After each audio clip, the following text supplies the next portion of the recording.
Act 3, The Invasion, Part 1, 3 years later, age 747. In the control room at EDF headquarters, a male officer was sitting at his console. He glances around his surroundings to see if anyone was not looking. He then pulls up a video game on his computer monitor and plays. Suddenly his computer begins to rapidly beep. He exits the game and finds an alert on his screen. With a shocked look, he jumps up from his chair and runs towards Director Rayleigh's office and enters. Rayleigh looks up at him from his computer. Director, Victor Sat-5 has detected a large number of bogies matching the Saiyan attack pods. They are surrounding one large ship. They're here. He gets up from his desk and exits the office into the control room. There, he walks over to the intercom. All personnel, this is an invasion alert. Have all stations at full combat status. He then points to a communications officer. Contact the council and notify them that the Saiyans have arrived. And then points to another officer. Activate all spatial mines, ready the grindbuster missiles, and prepare to fire the linear equator cannon. Director, all Special Forces teams have reported in and are ready to be deployed. Every EDF personnel and soldiers scramble to their positions and stations. Outposts that were established in every major city were on full alert. Grindbuster missile silos around the world all began to open, and the missiles were readying to launch. Later, at a secret facility, one completed massive rail cannon was slowly turning towards the direction of where the Saiyan fleet was coming, and begins to charge to fire. In major cities around the world, majority of the residents began to evacuate to the designated underground shelters. Some went to their own personal shelters. Meanwhile, on board the Saiyan battleship, Lisa was viewing a monitor showing Earth. Inya's word echoed in her mind. It wasn't right to take another planet, but she continued to shrug it off, and focused on her mission. Humans have been documented as the weakest species in the galaxy, and yet they drove away 2 low classes and captured 6 elites. Her thoughts were interrupted when Pinu walks up to her. We'll arrive to their planet in 30 minutes. Lisa nods at him when suddenly the ship shakes violently. Outside the ship, multiple Saiyan attack pods began exploding. The fleet had entered Pluto's minefield. Lisa orders the fleet to follow behind the battleship so that they can take the brunt of the mines. They lose about 5% of their fleet once they exited the minefield.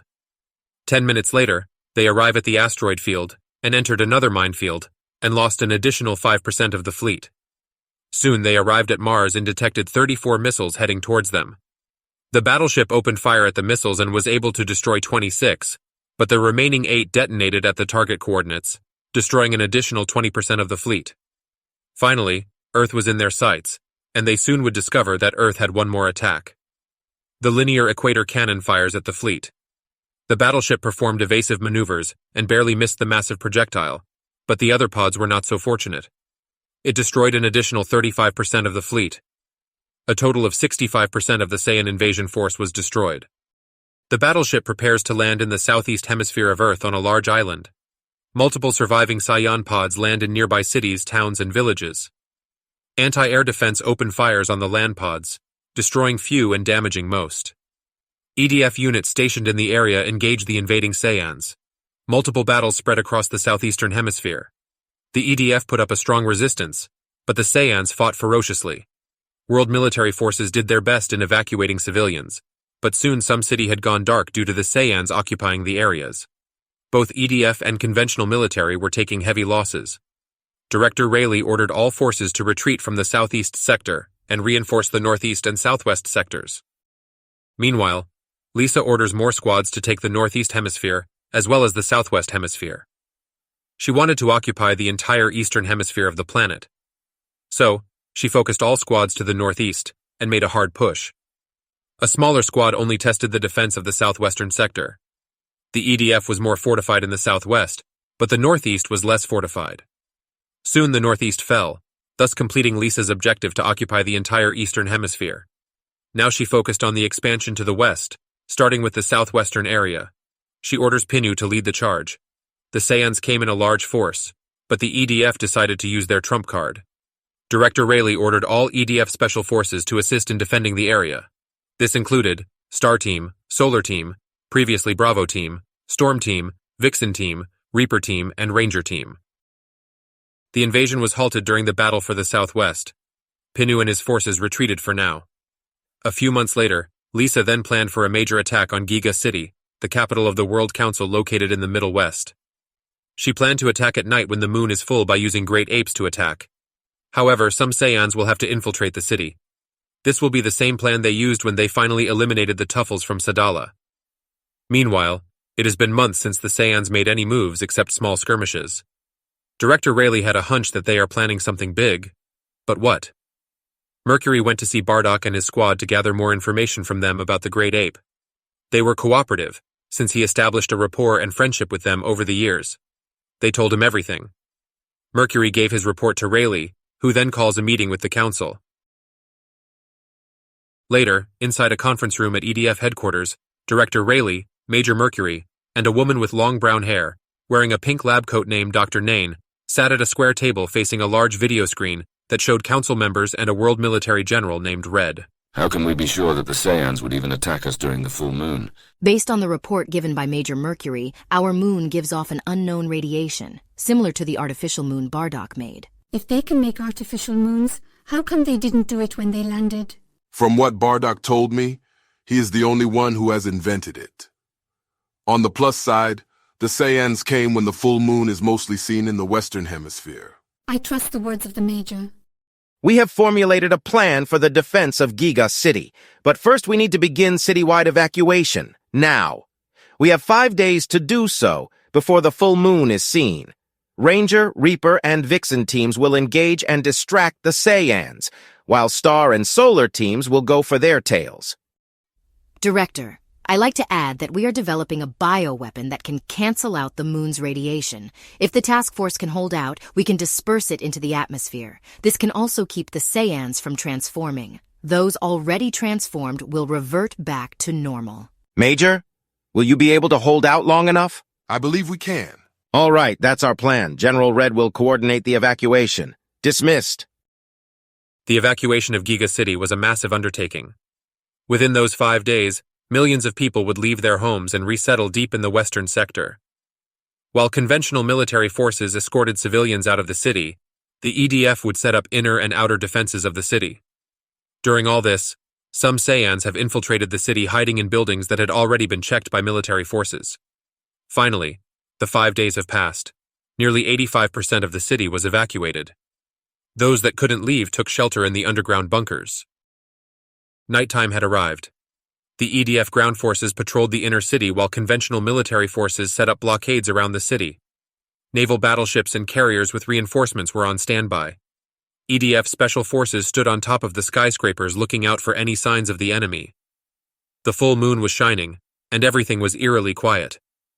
Waiting was the worst part. Everyone there read Mercury's report on when he fought the Great Ape. How many will there be?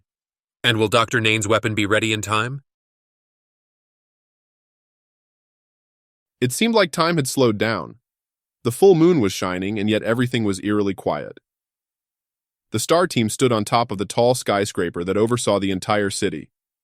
This is Major Mercury of the Star team. All squads check in. Mercury stood by listening as every squad reported back to him.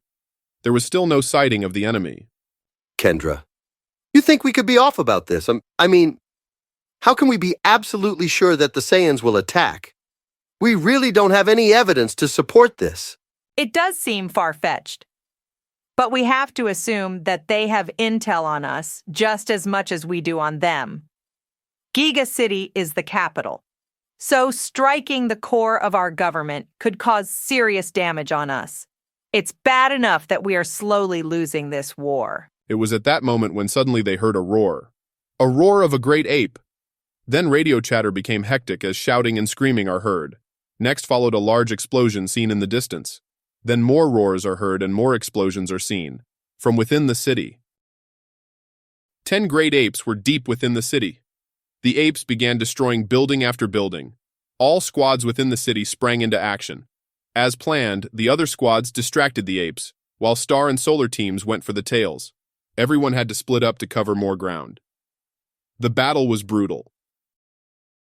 Members of Ranger, Reaper, and Vixen teams were suffering heavy casualties but fought on strong. Star and Solar teams was able to cut off 5 tails, thus reverting them back to normal size. 20% of the city was destroyed. Fortunately, no civilian casualties. 3 more tails were cut, and General Red was about to order his troops to assist the EDF, but 20 more apes were sighted outside the city. Like a wave of destruction approaching. The conventional ground forces threw everything they had, but they were getting slaughtered. The naval fleet carriers sent in more reinforcements to assist, but the battle was becoming desperate as more and more apes arrived. Now, 66% of Giga City was destroyed. It was a losing battle. They had lost too many forces and the city was nearing complete destruction. Mercury was about to call for a full retreat, when suddenly, he receives a call from Dr. Nain. Sorry for the wait, Major. Our weapon is completed. I am currently at Piccolo's lookout and dispersing the chemical. Stand by. Moments later, a glowing green mist falls, enveloping the whole planet. The great apes gets a whiff of the mist and begin to revert to their normal form. Around the world, any Saiyan that was a great ape reverted back to normal. It worked. The EDF and conventional forces seized the Saiyans in the city and dampened their ki energy. The defense of Giga City was a success, but it was a costly one. Nearly 175,000 lost their lives, and 31% of the city stood. Meanwhile, the reported failure to take the capital was received by Lisa. While she was somewhat annoyed of the loss, she was also impressed by the Earthlings' resolve and dedication in that battle. Their morale must be at an all-time high because of this great victory. But this can be their downfall. She figures that they will launch a counterattack at them soon. They might even unveil a new weapon. Lisa begins preparation for a counterattack from the humans. Meanwhile, at EDF headquarters, Director Rayleigh was speaking to the council inside the conference room.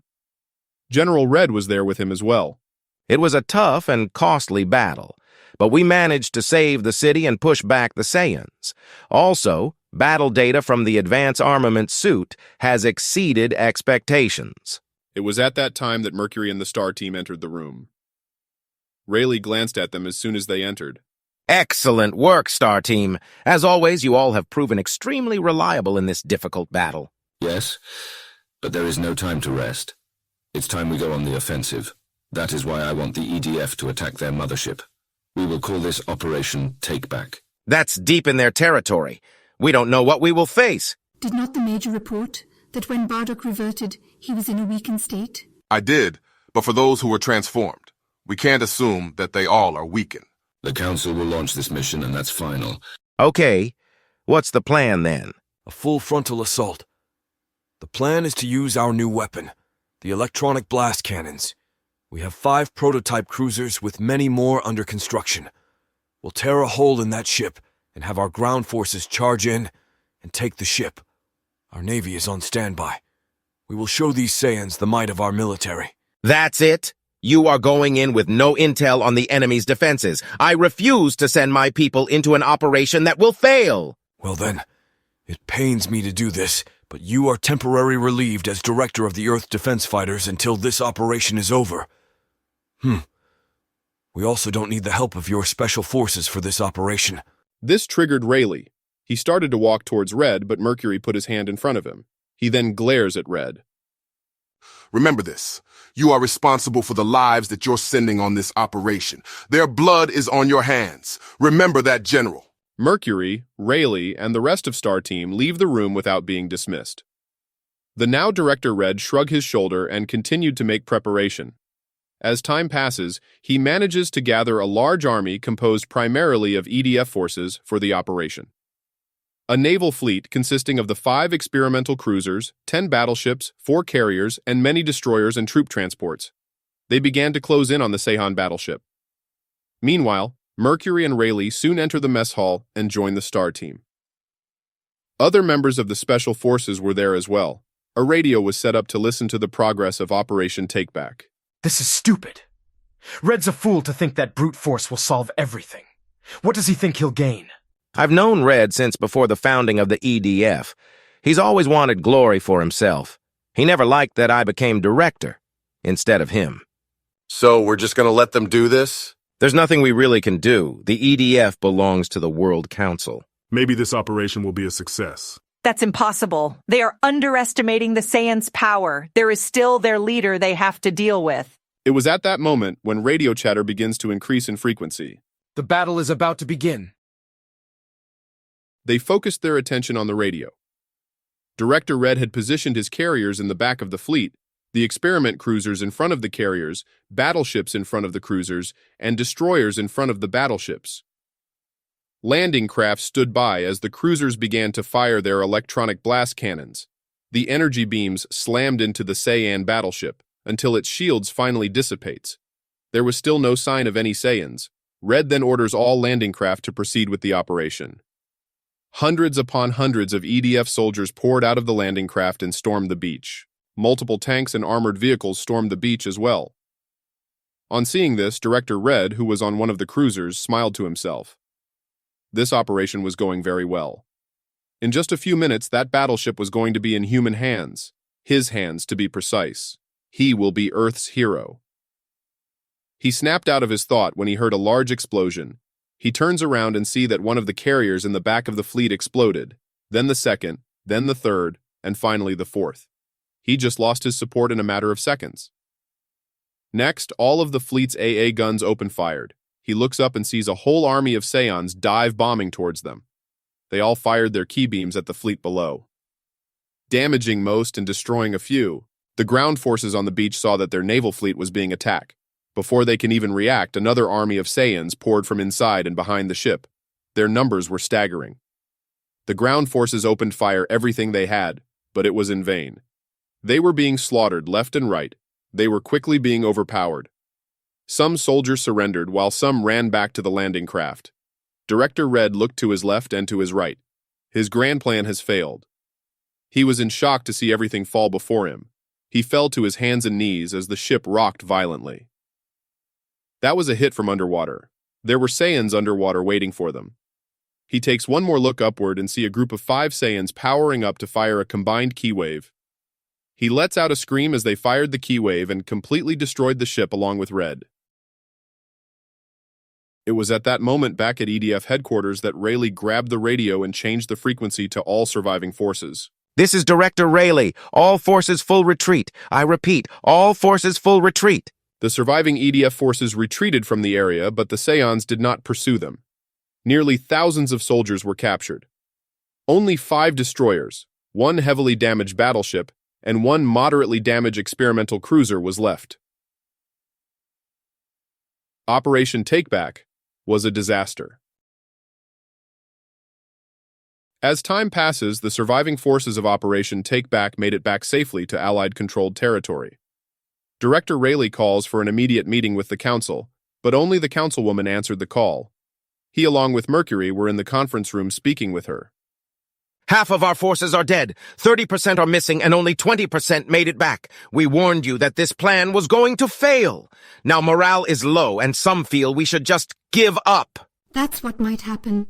We can no longer keep up the fight. We have been fighting the Saiyans for nearly 2 months. Our forces are dwindling. Surrender is what we have left. In 5 days, we'll come to a decision. I'm sorry. The Councilwoman ends the transmission. Mercury and Rayleigh stood there in silence. Well, that's it. What do you mean, that's it? We can't just give up. We still have the AA s. With whom to fill them? We only have 20% of our forces left. Face reality, Mercury. We lost. Mercury just couldn't accept defeat. This angers him to the point that he storms out the room. He had to clear his head, so he enters the gravity chamber to let off some steam. To be continued.